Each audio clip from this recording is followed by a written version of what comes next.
Hey y'all, Shedman77 here, back at you once again with another Does It Hold Up? And this particular one right here is going to be a little kind of out of the ordinary, some out of the ordinary artists. And I'm doing these artists right here because they are artists that had somewhat of an influence in my life or around when I was a young kid. I heard people listening to them, my family would listen to them and blah, blah, blah, and so on and so forth, like I always say. But I don't like that I can't play some of the music for you, but I mean, I'm not rich and I can't get the permissions for these, so we won't play the music. We'll just look at the albums. So let's go first. Jermaine Jackson, part of the Jackson 5, brother of Michael Jackson, brother of Tito, brother of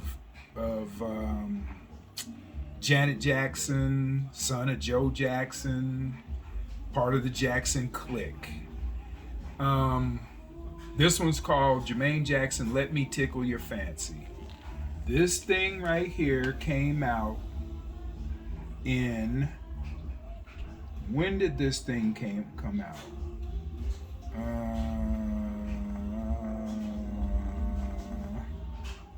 I can't see when it came out, but sometime in the 80s it came out. Now, the thing about Jermaine Jackson that people don't know and don't realize, Jermaine Jackson had like a range. And on this album, he goes from like a Prince sound to like soulful, disco-y. He hits every range on this. Personally, I can dig it. But the question that we ask on these is, does it hold up? From whenever this thing was released till right now. And I'm going to say maybe not for everybody, but for me, it does. And I actually enjoyed listening to this.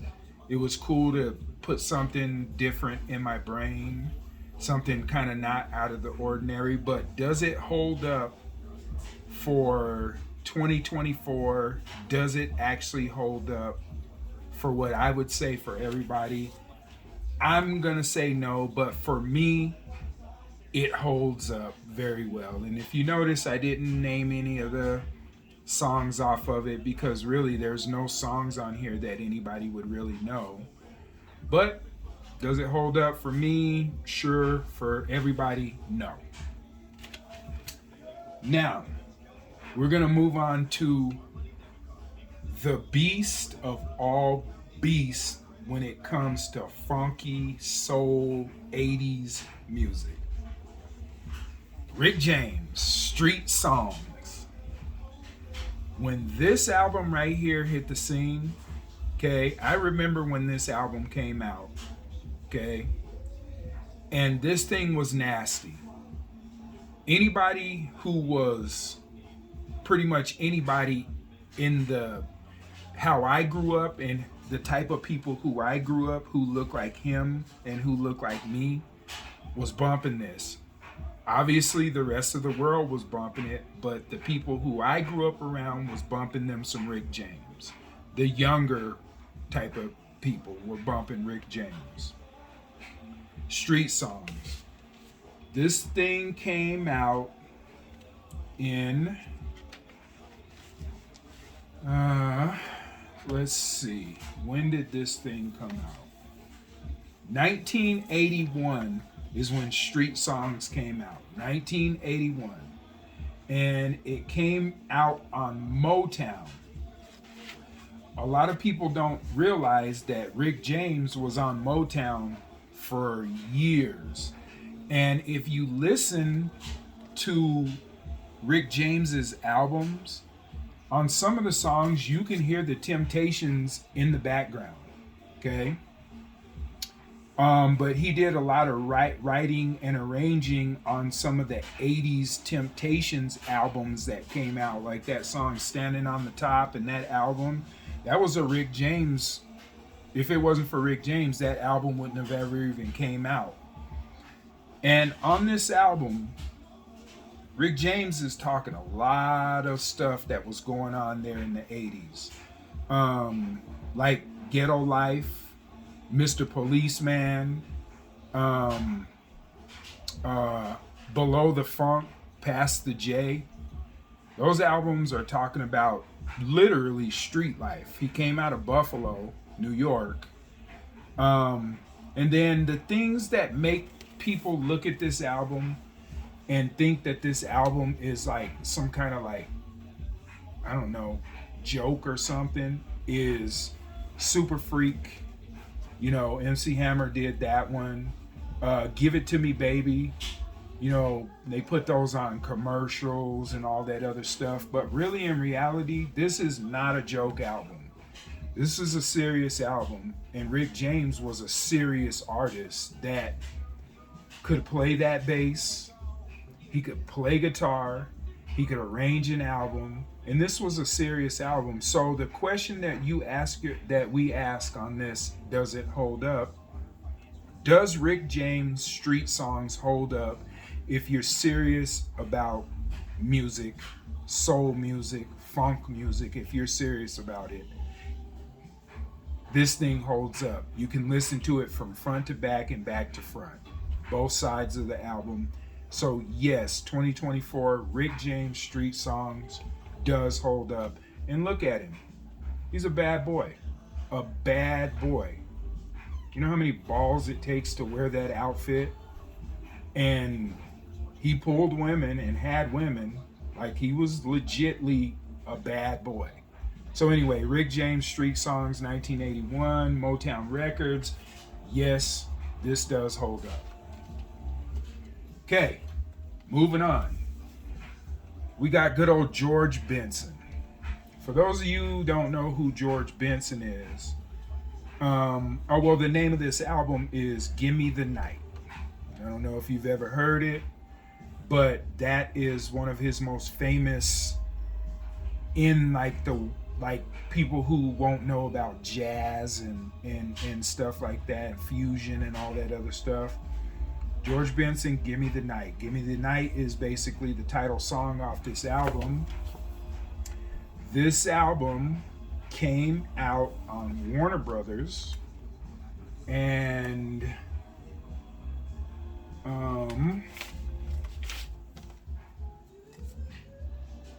it came out on Warner Brothers in 1980.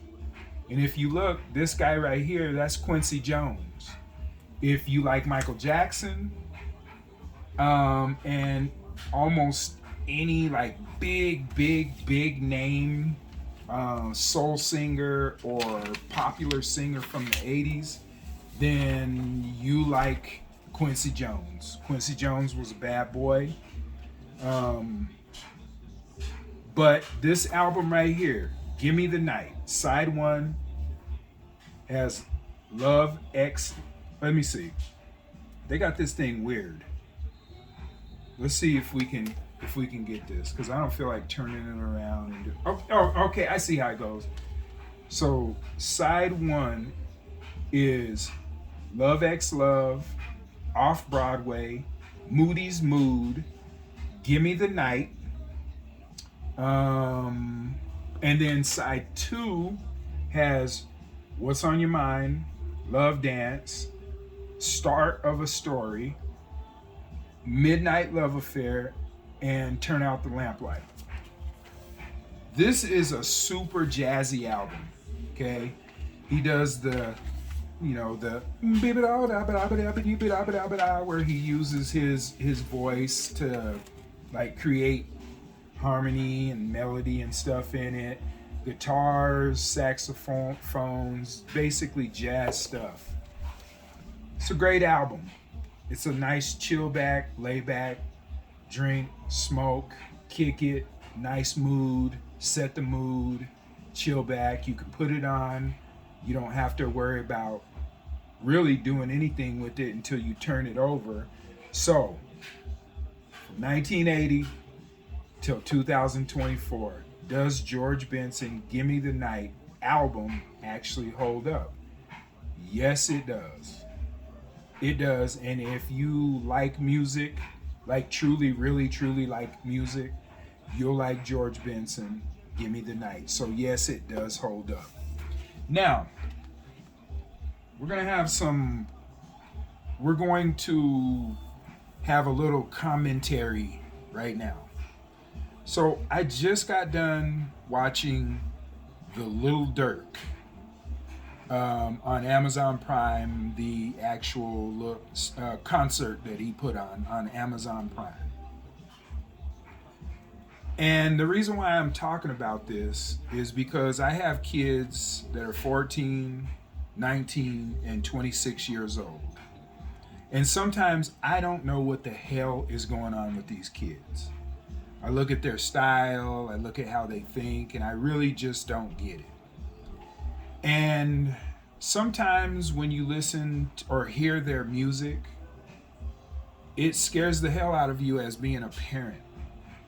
And you wonder, you know, are these kids being led astray through this music? So my advice to anybody who has children of any age that listens to music and listens to music without you really being there, you should take some time, find out who their favorite artists are, whether it's rap, rock.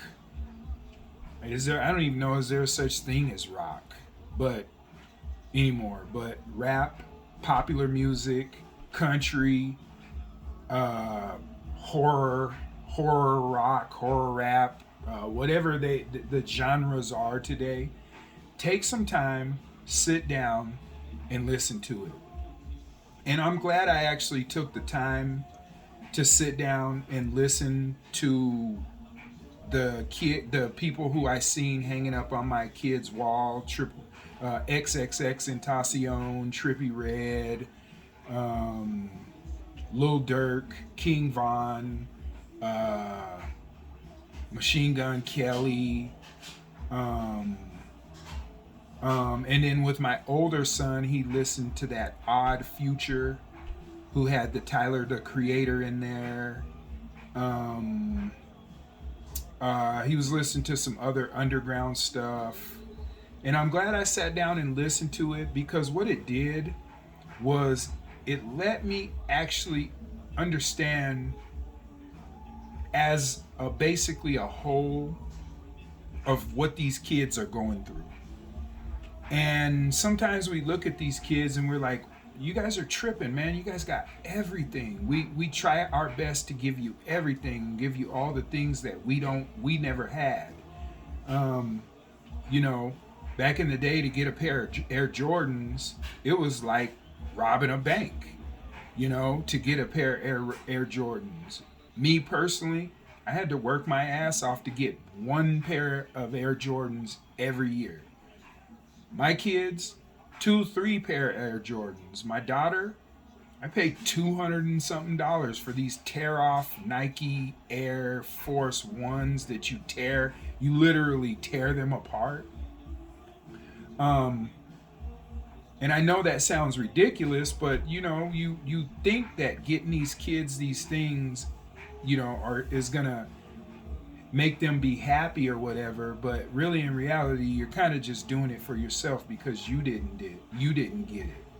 But getting back to the music and understanding the music, when we push off young people's feelings like we got pushed off and like our music got pushed off, and I guarantee you, no matter what you were listening to back in the day, whether it was NWA, whether it was, you come from the era where you were listening to Pink Floyd or Guns N' Roses or LL Cool J or CNC Music Factory or Jewel or Kurt Cobain and that group that he was in, what are they called?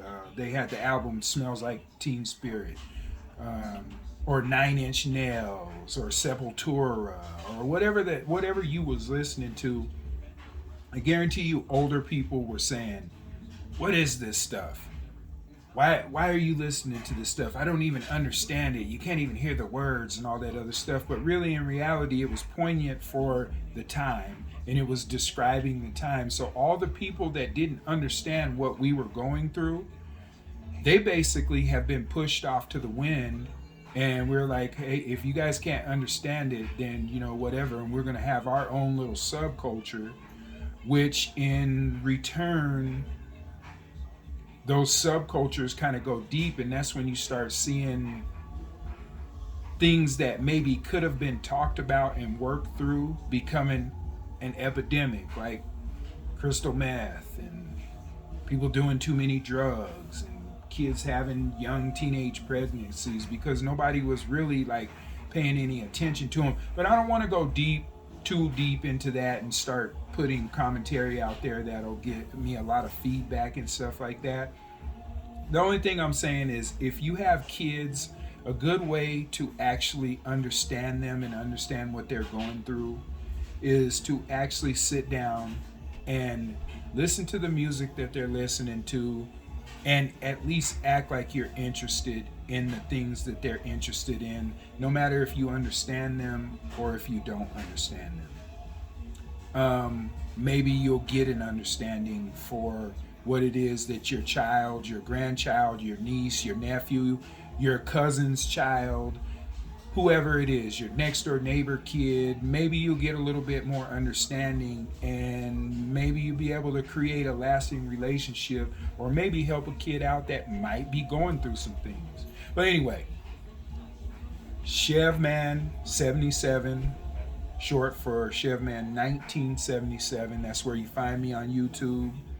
I'll be putting out a podcast here. Don't have a name for it. A podcast here pretty quick. Don't have a name for it, but it's going to be about everything and nothing all at once.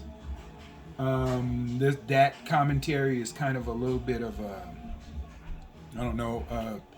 testing the waters to see, if I'm going to really do it or not or whatever. But anyway, thanks guys for watching my videos. If you can find somebody or tell somebody to subscribe to me. Help me out, help me get seen, help me move on up to the next level. And I appreciate all your guys' comments, even the comments that aren't so nice or whatever. I appreciate them. Keep them coming. And thanks a lot. Have a good day.